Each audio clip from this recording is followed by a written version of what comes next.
आप लोग इंस्टाग्राम और फेसबुक पे बहुत सारे रील देखते हैं, लेकिन मेरे प्यारे स्टूडेंट्स उसी रील को देखते देखते आपको मैथ्स के पीछे भी मेहनत करना जरूरी होता है। ऐसा मैं क्यों बोल रहा हूं मेरे प्यारे स्टूडेंट्स? अभी मैं आपको मैथमेटिक्स का एक क्वेश्चन कराने जा रहा हूं और ये जो प्रश्न है ये बीपीएससी टीचर के एग्जाम में पूछा हुआ प्रश्न है। क्लास 6 to 8 के लिए जो बीपीएससी टीचर का एग्जाम होता है उसमें ये मैथमेटिक्स का प्रश्न पूछा गया है। किस तरीके से हल करेंगे उसके बारे में मैं आपको सिखाऊंगा।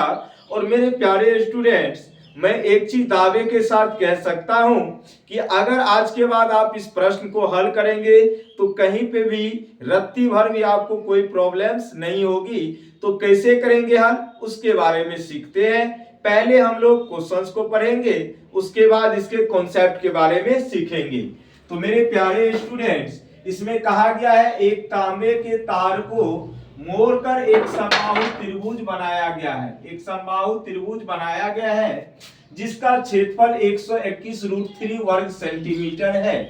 यदि उसी तार को मोड़कर वृत्ताकार कर दिया जाए तो उस वृत्त का क्षेत्रफल क्या होगा ये आपको बताना है। अब कैसे करेंगे यार, कोई प्रॉब्लम्स नहीं है। जो जो हमसे कहा गया है हम वो काम करेंगे, बाद बाकी छोड़ देंगे। यहाँ पे कहा क्या गया है, एक समबाहु त्रिभुज है आपके पास, कोई दिक्कत नहीं मेरे प्यारे स्टूडेंट। तो समबाहु त्रिभुज हम बना लेंगे। उसके बाद क्या किया गया था, इसको एक वृत्ताकार रूप दे दिया गया था, तो एक वृत्त हम बना लेते हैं। ठीक है, चलो ये आपका वृत्त हो गया। अब मेरे प्यारे स्टूडेंट्स क्वेश्चंस के अकॉर्डिंग चले तो कहा गया एक तांबे के तार को मोड़कर एक समबाहु त्रिभुज पहले बनाया गया। कोई तार था उसको क्या किया गया है, समबाहु त्रिभुज बनाया गया है। और उसमें कहा गया है जिसका क्षेत्रफल 121√3 वर्ग सेंटीमीटर है। तो ये आपका समबाहु त्रिभुज है और हम सभी जानते हैं समबाहु त्रिभुज की तीनों भुजाएं आपस में क्या होती है, बराबर होती है। तो यहां से आपका ये अगर मान लेते हैं a सेंटीमीटर है तो ये भी आपका a सेंटीमीटर होगा और ये भी मेरे प्यारे स्टूडेंट कितना होगा, a सेंटीमीटर होगा। इतना तो मैं कह सकता हूं क्योंकि समबाहु त्रिभुज की तीनों भुजाएं बराबर होती है। और यहाँ पे हमने सेंटीमीटर क्यों लिया, क्योंकि यहाँ पे क्षेत्रफल वर्ग सेंटीमीटर में हमें दिख रहा है, मतलब सेंटीमीटर में स्क्वायर। यहाँ पे कहने का सेंस अगर माप सेंटीमीटर में होगा तो ही क्षेत्रफल सेंटीमीटर स्क्वायर में जाएगा। और यहां से आपका मेरे प्यारे बच्चे एक वृत्त हो गया। अभी इस पे हम कुछ भी नहीं करने वाले हैं, अभी हम सिर्फ फोकस करेंगे किस पे, समबाहु त्रिभुज पे। तो मेरे प्यारे स्टूडेंट्स समबाहु त्रिभुज में ये हमें डायरेक्ट इन्फॉर्म दिया गया है, जो तांबे का तार था उसको पहले किस रूप में मोड़ा गया है, समबाहु त्रिभुज के रूप में। अब उसका क्षेत्रफल मुझे पता है और हमने मान लिया यहाँ पे समबाहु त्रिभुज की भुजा क्या है मेरे प्यारे स्टूडेंट्स, तो यहाँ पे a सेंटीमीटर मान लिया है। लेकिन एक चीज याद रखिएगा मेरे प्यारे स्टूडेंट्स, जैसे यहाँ पे पहले समबाहु त्रिभुज बनाया गया, फिर इसको मोड़ करके क्या बनाया गया है, वृत्ताकार बनाया गया है। तो इस कंडीशन में दोनों का परिमाप सेम होता है। परिमाप क्या होता है, सेम होता है। इसको आपको याद रखना है। परिमाप दो, यहाँ पे समबाहु त्रिभुज का परिमाप और वृत्त की परिधि आपस में क्या होगी, आपकी बराबर होगी। इतना आपको याद रखना है। तो मेरे प्यारे स्टूडेंट क्वेश्चंस यहाँ पे ये आता है, सर यहाँ पे तो हमें समबाहु त्रिभुज का क्षेत्रफल पता है। तो भैया मेरे समबाहु त्रिभुज का क्षेत्रफल अगर आपको पता है तो क्या आप वहां से समबाहु त्रिभुज की भुजा तो निकाल ही सकते हो। और जैसे ही भुजा हमें पता चल जाएगा तो क्या मेरे प्यारे बच्चे हम वहां से समबाहु त्रिभुज का पेरीमीटर नहीं ज्ञात कर सकते हैं, बिल्कुल ज्ञात कर सकते हैं। तो आ जाओ मेरे प्यारे बच्चे, यहाँ पे कहा गया है, देखो मेरे प्यारे बच्चे सबसे पहली बात, इस समबाहु त्रिभुज की भुजा को हमने माना a सेंटीमीटर। तो समबाहु त्रिभुज का क्षेत्रफल होता है √3/4 इंटू में क्या, भुजा स्क्वायर, मतलब a का क्या हो जाएगा, यहाँ पे a सेंटीमीटर का स्क्वायर हो जाएगा। ठीक, कहाँ आया ना। और इसी का वैल्यू आपको दिया हुआ था 121 रूट कितना दिया गया मेरे प्यारे बच्चे, √3 सेंटीमीटर स्क्वायर, ये आपको दिया गया है।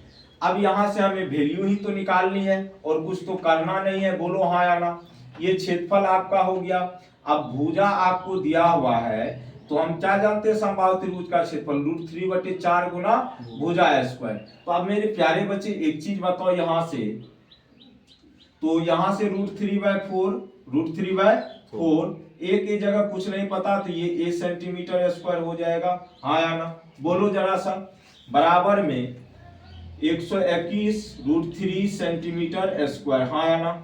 सेंटीमीटर स्क्वायर से सेंटीमीटर स्क्वायर कट गया, √3 से आपका √3 कट जाएगा, बोलो हाँ या ना। तो ए का मान कितना आएगा मेरे प्यारे बच्चे, देखेंगे आप। अरे बहुत ज्यादा आ रहा है जी, ठीक है ठीक है, एक सेकंड। यहाँ पे तो ए स्क्वायर आएगा ना, यहाँ पे क्या आ जाएगा, ए स्क्वायर आ जाएगा, क्योंकि स्क्वायर करेंगे तो यहाँ पे क्या हो जाएगा, स्क्वायर हो जाएगा, हाँ या ना। यहाँ पे क्या होगा, स्क्वायर, क्योंकि सेंटीमीटर का स्क्वायर हुआ तो ए का भी स्क्वायर होगा कि नहीं, बोलो। तो यहाँ से √3 से √3 कट गया। अब यहाँ पे आप देखोगे ए स्क्वायर का जो वैल्यू आएगा 121 इंटू कितना आएगा मेरे प्यारे बच्चे, 4 आएगा, बोलो हाँ या ना, आएगा कि नहीं। तो यहाँ से ए स्क्वायर बराबर आपका हो जाएगा।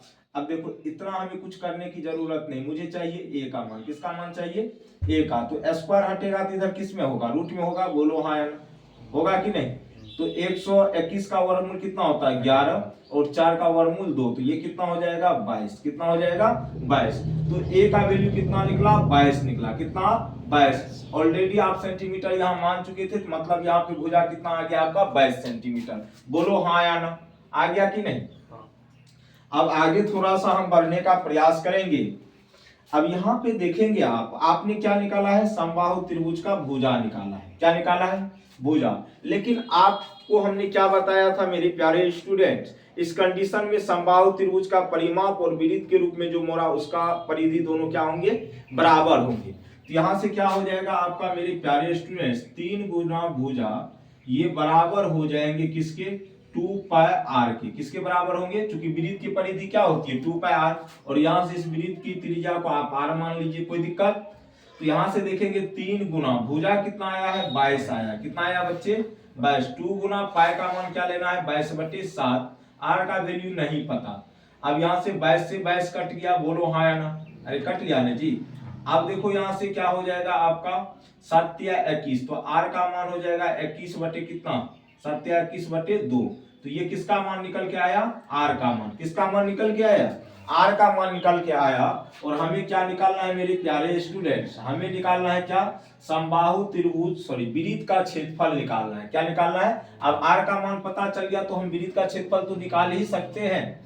तो विरित का क्षेत्रफल होता है आपका πr², तो पाई का मान 22/7, r की जगह आप 21/2 रखो, फिर आप रखो 21/2, तो 7 या कितना हुआ 21, 2 से कितना बार में जाएगा, 11 बार में।